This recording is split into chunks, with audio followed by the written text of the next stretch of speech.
السلام علیکم د فیسبوک ګرانو ملګرو ستړي مشه په دې هیله چې روغ جوړ اوسئ له ټول نه لومړی د افغانستان د کرکټ د الف د لوبډلې د بریا مبارکي درته وایم. افغان الف لوبډلې وشوی کولی چې په د اسیا کپ په روانو لوبو کې په فاینل کې د سریلانکا الف لوبډلې ته ماته ورکړي.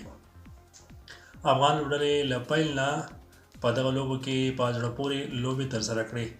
لومړی هم سریلانکا، بنگلاديش او ورپسې بیا په سیمی فاینل کې د انډیا ای لوبډلې ته ماته ورکړه او نن یې بالاخره وشوی کولی د سریلانکا ای لوبډله په فاینل کې ماته کړي او افغانستان ته دغه ستره او تاریخي ویاړ ور په برخه کړي.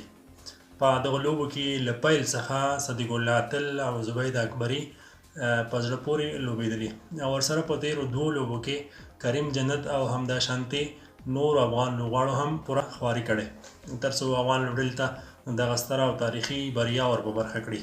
په نننۍ لوبه کې د بالینګ په برخه کې علي محمد غضنفر او ورسره همداشانتې بلال سامي چې د افغانستان د ملي لوبډلې د راتلونکي فاسټ بالرانو څخه دی په زړه پورې توپ اچونه ترسره کړه. نوموړي وشوی کولی په څلورو اورونو کې د 22 رنزونو په ورکولو سره 3 وکټ ترلاسه کړي. د په تېرو لوبو کې هم ښه توپ اچونه کړې. ورسره د افغان لوبډلې بل ځوان فاسټ بالر فریدون داودزی هغه هم په لومړۍ لوبه کې له سریلانکا سره په زړه پورې توپ اچونه ترسره کړې وه. د نن لوبې غوره لوبغاړی شو علي محمد غضنفر او ورسره د ټول ټورنمنټ یا هم د دغو لوبلړیو غوره لوبغاړی صدیق الله اتل شو. افغان لوبغاړو ته هم مبارک وي او ورسره د افغانستان د کرکټ ملي لوبډلې او همداشان د الف او لوبډلې ټولو مینوالو ته هم مبارک وي.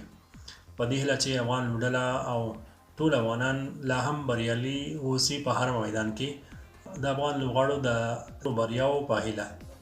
د الله په امان.